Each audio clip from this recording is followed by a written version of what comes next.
Hey guys, my name is Darian Sharp. I am a junior beekeeper. I have 3 beehives, and today we're going to be going over the basics of beekeeping. So we're first going to start off with a bee suit. This is very important for beekeeping. This helps you not get stung, and pretty cool. My gloves are kind of dirty, but that's what you're going to be expecting when you are a beekeeper. So nothing really much to explain there. But then we have a smoker. Now this smoker is pretty important right here. And basically what it does is you light it up with fire, you put it in the beehive, and you push this right here, and it makes smoke come out. And what the smoke does is it sends like a pheromone or something like that to the beehive. Basically, the bees would think their hive is on fire, and they would not worry so much about me stinging me. They would worry about them going to get some honey. So this is pretty useful when you go to beekeeping, so you don't get stung. So next thing we have honey. Now, it's not really important for you to get honey, but you know, it's always nice to get some honey out of your beehive. So now we have a hive frame. Now this is going to be something that you put in the beehive. This is what the beehive basically is. It's these frames that the bees build off of, and this is all wax. It's actually pretty smooth. You can kind of squish it. Now me squishing it isn't gonna do nothing to it because they could build this back, and they could build it back really easy. And if I wanted to, I could take all this off, and it's really just wax. And all this wax does is you could just melt it down. People use it for wood. People use it for all types of different things. So that's what this is. So now the next thing we have is a Nuke. Now this is what you would buy. They're about $170 to $180, and they come with 4 to 5 frames, and they will be filled with about 10,000 bees when you first get them. So you take this Nuke, and you basically transfer this Nuke into one of those beehives back there, and then you wait about a week. You open your beehive up, you see how they're doing, and yeah, that's the main part of beekeeping. So let's go into the next part. Nice to see you. Nice to see you. I'm here with Darian. Darian, you want to tell us the name of your YouTube channel? The name of my YouTube channel is called Backward Beekeeper. I named it Backward Beekeeper because I have dyslexia, and sometimes with dyslexia I flip numbers and letters backwards. So that's why I named it Backward Beekeeper. And can you tell people out there how much learning goes into this whole process? Yes, there's not much you're learning going into the process. It's just about knowing what you're doing and memorizing what you have to do at different times of the year. But there's a lot of learning, but there's not hard learning. So it's pretty cool the way you learn about the bees, because there's a lot that goes into it, but it's not too much. It's not too hard of information. So it's basically about the learning. So it's kind of it's really fun, so it doesn't really feel like you have to learn it. Yeah. It's my favorite kind of learning. Yeah, mine too. Sweet. So how did you get started? What made you want to start taking care of bees and doing this? So I went to Paramount School of Excellence. It's by Brookside, and they have a whole farm, and they have goats, chicken, bees, and garden.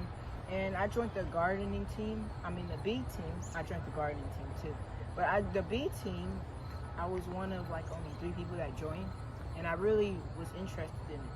So I asked my mom if we could start beekeeping, and she didn't really want to start beekeeping, but she let me do it, and now I have 3 beehives. So did you have to convince her that the bees wouldn't sting her all the time? Not really, because she's getting stung a lot, and looks like she's about to get stung right now actually. So I didn't do too much convincing. I just kind of asked her really nicely, and she went. Oh, okay. And so you learned a bit about it at school, and then you decided, I want to do this myself at home. So what was the first step of getting it going at home? Ooh, I would say joining a beekeeping club in my group. They have really helped me get started with beekeeping, and matter of fact, most of the things that I've gotten with beekeeping has been for free. So it's free knowledge, free equipment. It's awesome. So definitely joining a beekeeping club has really helped. Okay, so this next question comes from Lynn, and I gotta paraphrase because I can't pull the question up right now and record at the same time. So, Lynn says that she was really interested to see that not only are you passionate about beekeeping, but you're also passionate about farming, and you talk about it on your YouTube channel. And she wants to know, what are some of the people or what or who have inspired you to become so passionate about things like beekeeping and about farming? So definitely my old school, Paramount School of Excellence. Like I said, they have a whole farm. They have goats, chicken, bees, a really big garden. It's just definitely my old school that really helped me out and learned to see that there's more in life than just video games and things like that, which I don't play video games, but saying that for the people that do play video games. And so it made you kind of want to get out and get hands-on with your learning? Yes it did. And so what kind of things do you do with farming?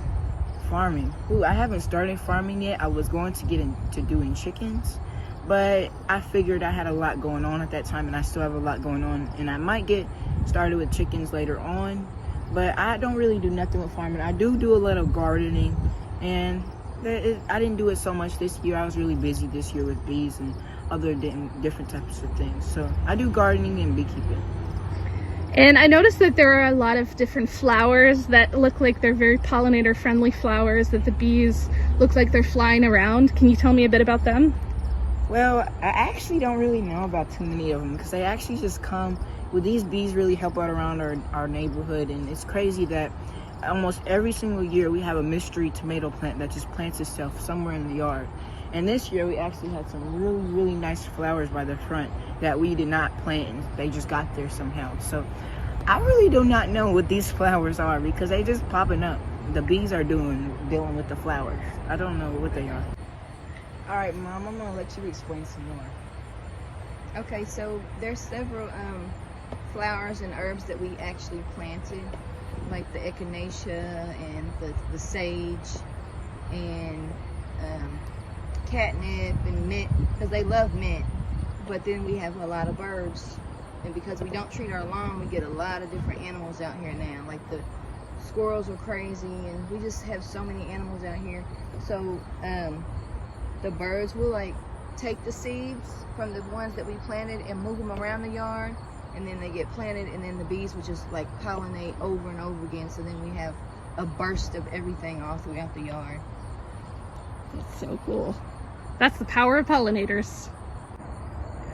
Okay, so our first question is from Vanessa. She asks, what are the differences between bees and humans? And do you find that, how would you describe the collaboration, the cooperation, and also the creativity of bees compared to humans? That's a good thought. And that question is, bees are much smarter than us. And I would say that because it takes them a lot of brain to be able to build out each one of these cells. And each one of these cells are the exact same size. And when they build this, they're not using geometry that like we use it. They're using their brain. So they don't have to they're not really thinking when they do this. It's just the natural life of them, or the natural things that they do. And this is just a frame. This is what we built, but out in the wild, they build stuff way cooler than this. They build that times 500 or something like that. But yeah, bees are really smart, and you can learn a lot by bees because they communicate with each other really well. They work with each other in the beehive, because without one bee, you couldn't have a beehive. Without the queen, you would not have a beehive. And also without the boys, you would not have the beehive. So I would say bees are really smarter than us in a bunch of ways. Now, I know they're just insects, but there's insects that are extremely smart, and I think bees are one of those. So they're really creative, along with going into engineering with the way they shape out their frames. So yeah, they're really creative. Yeah, I see some like mechanical engineering skill work there. And so do you know why they do a hexagon shape? Well, I don't necessarily know why they do a hexagon shape, but I kind of do. And they could store more things in here, and I don't really know. Oh, that's a good question. I'm gonna have to research about that later. I have heard somewhere that the hexagon, like, it's a lot more efficient than circles, for example, because there's no space in between. So basically, they only have to build one wall, and then it serves as a wall for like both sets. Yeah, I do. I think it does have to do with something with space. Yeah, but I wonder why they do hexagons instead of squares. Yeah. That's a question I have. Okay. So, Darian, if people are thinking about taking a design class next semester and considering partnering with you as their design partner, what would be some things you'd be interested in designing together? Definitely a nonprofit. I have a little nonprofit right now, but I wouldn't consider it as a really big one because it's just a little GoFundMe thing that you go and donate to. But I would like to get an actual website started, and then I also would like to have places where people can come, and I would do like a beekeeping class all for free, and they might even get a little sample of honey. It just depends. So that's definitely what I would like to do, get a website started with a nonprofit and beekeeping and things like that.